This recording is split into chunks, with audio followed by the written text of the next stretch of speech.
सार्वजनिक खरिद अध्यादेश 2083 लाई सजिलो भाषामा कसरी बुझ्ने त? सार्वजनिक खरिद अध्यादेश 2083 लाई सजिलो भाषामा बुझ्ने हो भने सरकारले सरकारी कामको ठेक्का छिटो गराउन र विकास आयोजना ढिलो नहोस् भनेर नियम परिवर्तन गरेको। पहिले सरकारी सडक, पुल, भवन, खानेपानी जस्ता योजनामा टेन्डर प्रक्रिया लामो हुने, अदालतमा मुद्दा परेर काम रोकिने, ठेकेदारले वर्षौं काम लम्ब्याउने, बजेट फ्रिज हुने समस्या धेरै थियो। त्यसैले सरकारले अध्यादेश ल्याएर केही नियम फेरेको। मुख्य कुरा के छन् त? पहिलो कुरा, ठेक्का प्रक्रिया छोटो बनाउने। पहिले एउटा टेन्डर निकाल्न, मूल्याङ्कन गर्न, सम्झौता गर्न धेरै समय लाग्थ्यो। अब केही प्रक्रियालाई छोट्याइएको छ। डिजिटल प्रणाली बढी प्रयोग गरिने भनिएको छ। यसले सरकार भन्छ काम छिटो सुरु हुन्छ। ठेकेदारलाई बढी जिम्मेवार बनाउने। दोस्रो कुरा, ठेकेदारलाई बढी जिम्मेवारी बनाउने। पहिले धेरै ठेकेदारले काम अधुरो छोड्ने, समयमै काम नसक्ने, तर ठुला कारबाही केही पनि नहुने। अब के हुन्छ त भन्दा ढिला गर्ने कम्पनीलाई कालो सूची, ब्ल्याकलिस्टमा राख्न सजिलो बनाइएको छ। कार्य सम्पादन मूल्याङ्कन कडा बनाउने भनिएको छ। तेस्रो नम्बरमा छ ठुलो आयोजना छिटो अघि बढाउने। राष्ट्रिय महत्त्वका आयोजना जस्तै सडक, विमानस्थल, जलविद्युत, सुरुङ मार्ग जस्ता काममा सरकारले विशेष प्रक्रिया अपनाउन सक्ने व्यवस्था गरिएको चर्चा छ।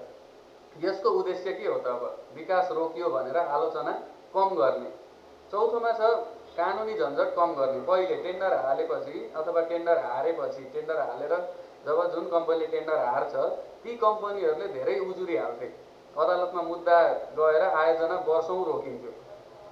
अब उजुरी प्रक्रिया सीमित, छोटो बनाउने प्रयास गरिएको छ। तर यही ठाउँमा विवाद पनि धेरै छ।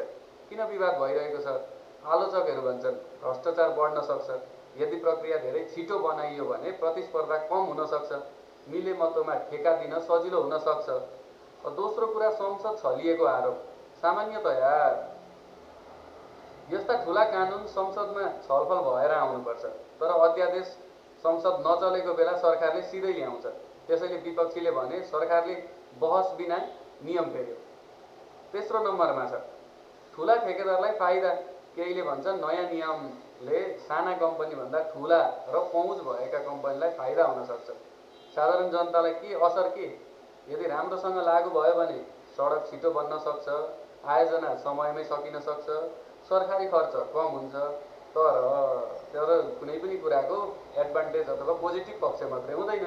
नराम्रो भयो भने भ्रष्टाचार बढ्न सक्छ, गुणस्तरहीन काम हुन सक्छ, पहुँचवालाले मात्रै ठेक्का पाउन सक्छन् अथवा भनौँ साना कम्पनीले ठेक्का पाउन नसक्लान्। यसैले अहिले यो अध्यादेशलाई लिएर धेरै बहस भइरहेको छ। अब हजुरहरूलाई कस्तो के लाग्छ त यो अध्यादेशको बारेमा? कृपया कमेन्ट गर्नुहोला। हस्त, धन्यवाद।